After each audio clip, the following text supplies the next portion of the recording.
Cucu-cucu Rasulullah Shallallahu Alaihi Wasallam. Kisah cinta, pengorbanan, dan takdir yang menggetarkan. Tahukah Anda bahwa cucu-cucu Rasulullah Shallallahu Alaihi Wasallam tidak hanya hidup dalam kemuliaan nasab?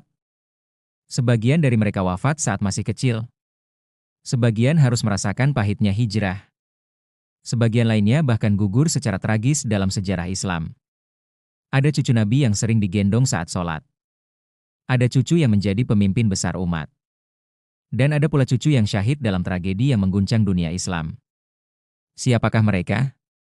Inilah kisah para cucu Rasulullah Shallallahu Alaihi Wasallam, generasi mulia yang mewarisi darah kenabian, namun harus menghadapi ujian kehidupan yang sangat berat.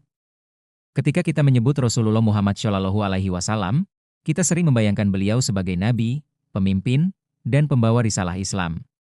Namun di balik semua itu, beliau juga seorang kakek yang sangat penyayang. Beliau mencintai cucu-cucunya dengan penuh kasih. Beliau menggendong mereka, mencium mereka, bahkan bermain bersama mereka. Cucu-cucu Rasulullah Shallallahu Alaihi Wasallam berasal dari putri-putri beliau. Dan setiap cucu memiliki kisah yang unik. Sebagian hidup dalam kemuliaan. Sebagian diuji dengan penderitaan. Dan sebagian meninggalkan dunia saat usia mereka masih sangat muda. Ali ibnu Abi al-Ash. Cucu pertama Rasulullah Shallallahu Alaihi Wasallam adalah Ali ibnu Abi al-Ash. Ia adalah putra dari Zainab binti Muhammad, putri sulung Rasulullah Shallallahu Alaihi Wasallam, dengan suaminya Abu al-Ash ibnu al-Rabi. Ali lahir di Makkah pada masa awal kenabian. Namun sejarah tidak mencatat banyak kisah tentang dirinya. Yang kita ketahui, ia adalah cucu pertama Nabi Muhammad Shallallahu Alaihi Wasallam. Dan sebagaimana banyak anak pada masa itu, hidupnya tidak berlangsung lama. Umamah binti Abu al-Ash. Jika Ali tidak banyak tercatat dalam sejarah, maka saudara perempuannya justru sangat dikenal. Namanya Umamah binti Abu al-Ash. Ia adalah cucu perempuan Rasulullah Shallallahu Alaihi Wasallam dari Zainab. Umamah sangat dicintai oleh Rasulullah. Salah satu kisah yang paling terkenal adalah ketika Rasulullah Shallallahu Alaihi Wasallam menggendongnya saat sholat. Ketika Nabi berdiri, Umamah berada di pelukan beliau. Ketika Nabi rukuk dan sujud, beliau meletakkannya di sampingnya. Ini menunjukkan betapa lembutnya Rasulullah kepada anak-anak.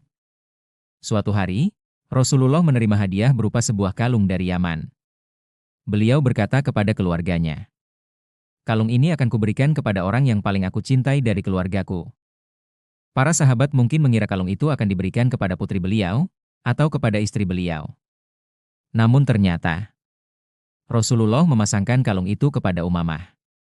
Itulah bukti betapa besar cinta beliau kepada cucunya. Pernikahan Umamah. Setelah Fatimah binti Rasulullah wafat, ia pernah berpesan kepada suaminya Ali ibnu Abi Thalib.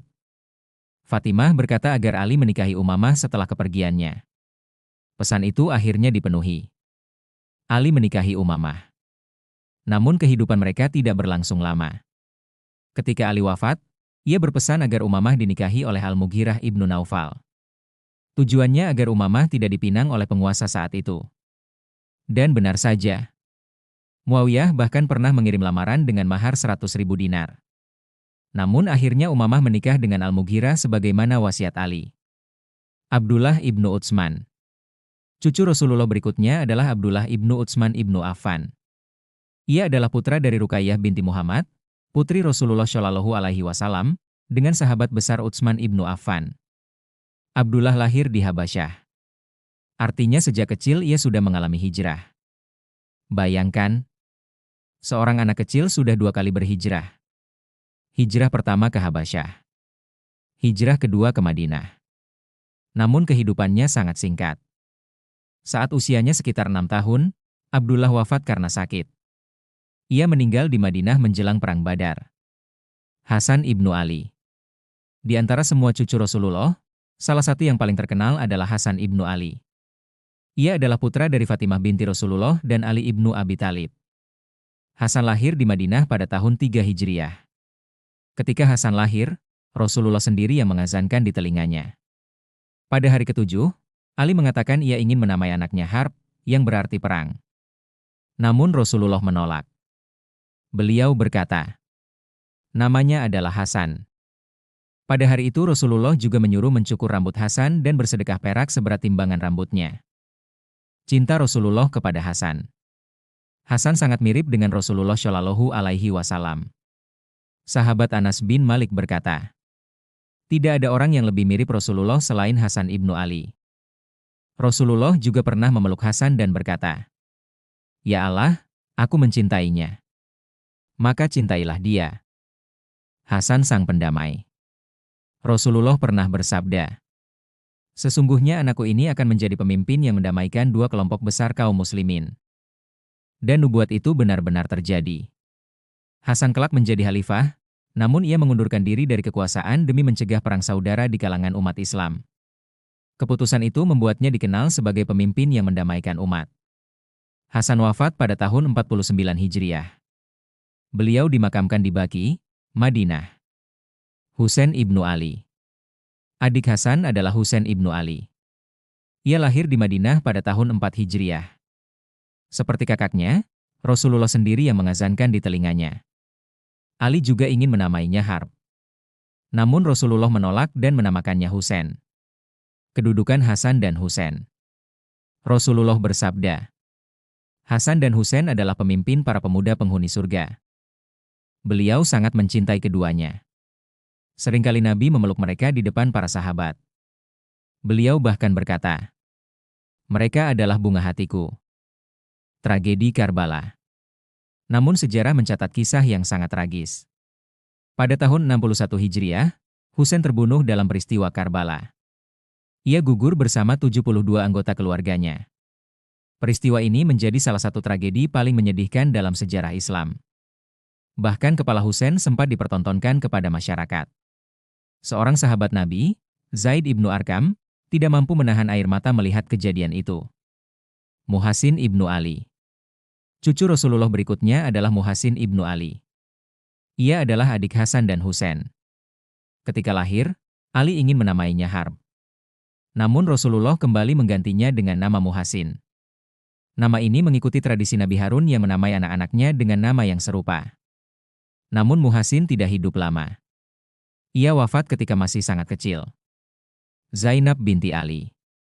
Cucu perempuan Rasulullah yang terkenal lainnya adalah Zainab binti Ali.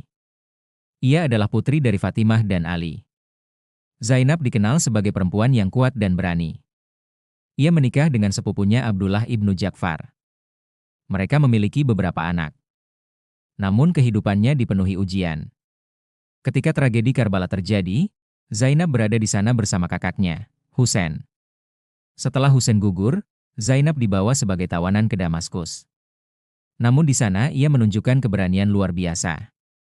Ia bahkan berani berdebat dengan penguasa saat itu. Zainab kemudian wafat di Damaskus. Ummu Kultsum binti Ali. Cucu bungsu Rasulullah adalah Ummu Kultsum binti Ali. Ia lahir sekitar tahun 7 Hijriah. Ketika masih kecil, ibunya Fatimah wafat. Ummu Kultsum kemudian diasuh oleh ayahnya, Ali. Ketika masih muda, ia dilamar oleh Umar ibnu Khattab, khalifah kaum muslimin. Awalnya Ali ragu karena perbedaan usia. Namun Umar menjelaskan bahwa ia ingin memiliki hubungan keluarga dengan Rasulullah hingga hari kiamat. Akhirnya pernikahan itu terjadi. Dari pernikahan ini lahir 2 anak.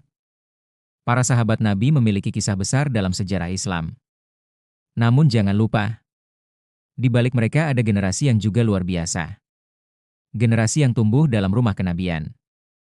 Generasi yang dicintai langsung oleh Rasulullah. Mereka adalah cucu-cucu Rasulullah Shallallahu Alaihi Wasallam. Sebagian hidup sebagai pemimpin umat. Sebagian wafat dalam usia muda.